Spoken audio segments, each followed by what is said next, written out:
Hi everyone. Today, we will show you how to save files in Google Drive. If you want to combine multiple files into a single compressed folder for easier sharing or storage, we will walk you through the simple steps. Let's get started. If you want to zip all your files into one, you just need to copy them all into a folder. We have already created a sample folder. Now, we will open it. Here, you can see the sample files. We will add more files so that everything is in one place.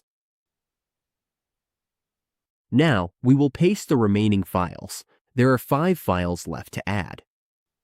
Once we have copied all the files, everything is in one folder. Now, we will download it as a zip file from Google Drive. Simply click the folder and choose Download.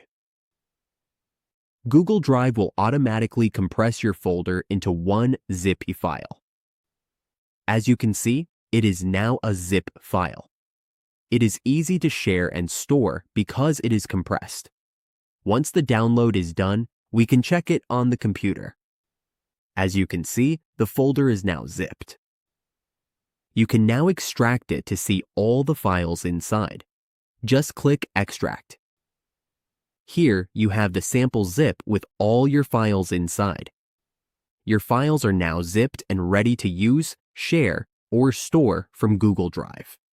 This is a quick and easy way to organize and manage multiple files at once.